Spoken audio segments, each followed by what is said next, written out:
It's my pleasure to introduce you to my colleague and friend, Laszlo Barna from Pier 21 Films, formerly of E1, who has just started his own one-man independent production company. What's he thinking?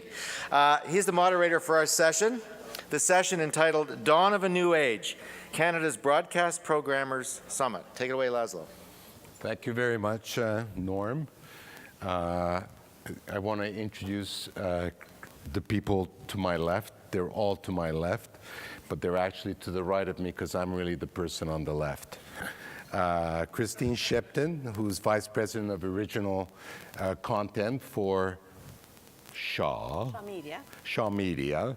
Christine Wilson, who's the Interim General Manager for CBC Television, and Kevin Wright, who's Senior Vice President of Programming Astral. So there, that's done. So I just want to clarify something. You know, until last week, I was the president of E1 Television. You know, and E1 Television is one of the most prolific, producers of television in this country and distributors in this country. This week, I'm unemployed, and to help mitigate that, you know, I set up a company called Pier 21. And I'm a startup company, and I'm going to treat this panel as if I were really a startup with no programming. So by the time these folks leave, I want to know what they're ordering and how much they're going to pay me, and are they going to buy that US stuff instead of Pier 21 product. So I've been through a lot of changes. They've been through a lot of changes. So we're going to see if we could come to an agreement on what the world looks like to us now. I want to start with you, Christine Wilson. We've heard that the CBC is going to be dropping Jeopardy and Wheel of Fortune, but more important, the tone of it is that we're changing direction. That we've been someplace, it was okay, but we're going to a better place. Maybe you could kind of give us an idea of where you're heading. Okay, so I think the way you're asking about is the five-year strategy that people have been talking about, or the 2015 strategy. And that's a great question, and thanks for asking it, because I'm going to take a breath and I'm going to talk for about 47 minutes and 28 seconds. Don't worry, I'm kidding. No, I'm kidding. So in order to talk about the five-year strategy going forward, we need to pull back a bit and talk a little bit about where we've been. About 5 years ago, CBC found itself in kind of a nasty place, a place where our usage had dropped to such a point that there was questions about whether or not we were still relevant as the public broadcaster. And when we did try to make new shows, we didn't even have enough shows in the schedule with enough mass audience to promote those shows from. So we were in kind of a bit of a downward death spiral. So we made a very concerted effort to turn that around and reconnect with Canadians. And we did that, as you guys know, by moving into series, by having slots in our schedule that were dedicated to certain kinds of programming, like children's programming, or like Sunday night movies, Sunday night family programming, or Thursday night documentary. And we became very focused on reconnecting with Canadians by making shows that resonated with them. So that's the kind of trajectory that we worked out 5 years ago. And since that time, I think I've got numbers here. We've launched 40 new Canadian series. We've had 250 original documentaries. We've basically revamped the entire schedule in that period of time. And so to the folks in the room, I say thank you, because that's you who have revamped our entire schedule for us and produced that material.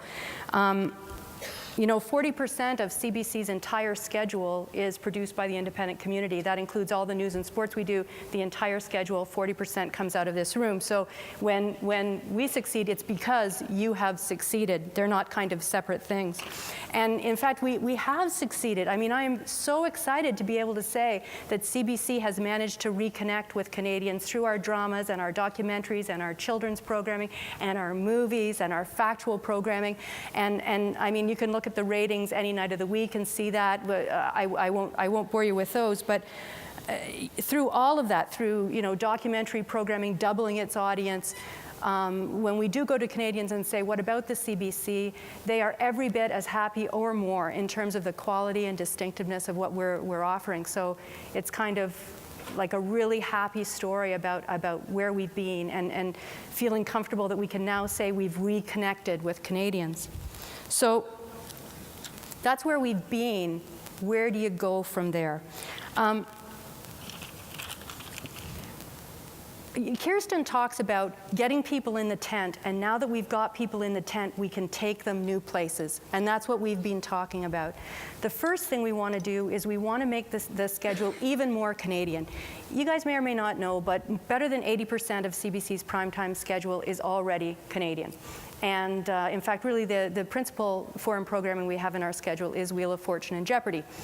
Wheel and Jep were really important programs in our schedule 5 years ago when we didn't have any shows that were big enough to launch other shows from, right? You need shows to launch shows, and other broadcasters have regular programs that would have 2 or 3 million people that they could promote inside, and we only had hockey. That was our only kind of critical mass audience. Well, now we've got 8 or 10 programs with big audiences that we can launch from, so we don't need Wheel of Fortune and Jeopardy! Anymore. When they come off the schedule after the summer of 2012, we'll be reestablishing the 7 to 8 o'clock time period as being original Canadian programming, and we are so incredibly proud of that. That will increase us to better than 90, probably around 93% Canadian content in prime time, and almost 90% over the entire day. So we are really happy. That's why we exist. Our lifeblood is Canadian programming, so we're really happy about that. Sorry. Does that mean also that 7 to 8, and is there a chance that you're going to open up 10 to 11 and the 2015 plan and move the news to 11 o'clock? There's no plan at this point to move the news to 11. So we're talking about I'm trying to get you another hour. I don't know. Because you repeat the news again, so never mind. But in terms of the 7 to 8 block, that is a minimum of 130 new original hours of Canadian programming that we're talking about creating. So it's a huge chunk. That's number one. Number two is we wanted to have some punctuation in the schedule. And so you're going to be seeing what we're calling signature events. These are high-profile, multi-platform, nation-sharing experiences. They could come from any genre. I'm thinking of experiences like Live Right Now, like Culture Days, like Hockey Day in Canada, like some of our Christmas programming. Experiences for Canadians that are kind of hallmarks of the year in our schedule. So those are two things. Other parts of the schedule, and the President's going to talk more about these tomorrow, are that we're increasing our regional footprint. We're expanding our regional footprint in the country for local programming.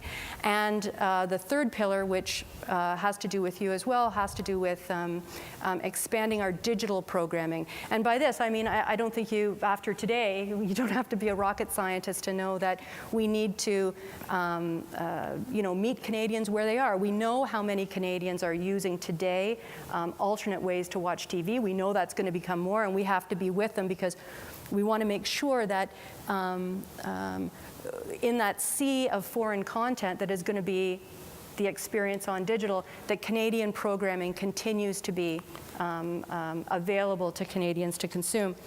And through all of that, we have to make more of a concerted effort, not just the CBC, but all of us in this room, to create programming that better represents the cultural diversity of the country. So that's going to be a big theme as we're developing and ordering programming going forward.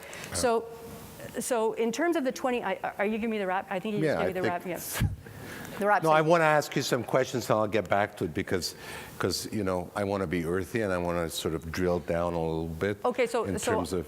I was just going to say, so those are, you now know, like kind of the spine of the 2015 strategy, which is more Canadian, more impactful, more accessible, more diverse, and I didn't mention more partnering, but Kirsten talked about that this morning. Okay. So those are the pillars of the 2015 strategy. Christine. I'm exhausted. It's just like, You're exhausted. Think of me. it's the CBC's mandate. It's like, I bet you have a 5-year plan. So you were CanWest. Well, you were Alliance once, and then you were Independent, and then you were CanWest, and now you're Shaw. I was. So what does it mean? What, like, you know, yes, the CRTC hearings, what, like, are there going to be changes at CanWest? At Shaw Media, are your new bosses going to allow you to sort of commit to the same level of programming that you used to have?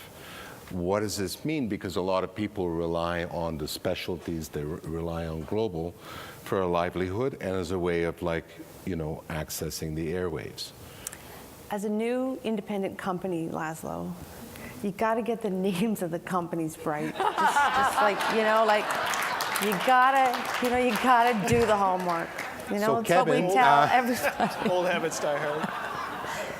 Okay, so Shaw Media, here we are. Yes, we're part of an integrated company, Shaw Communications, and I'm sure some of you saw Paul Robertson, our president of Shaw Media, speak this morning. And there's been a few changes since Shaw bought CanWest. First and foremost in the structure of Barb Williams' team.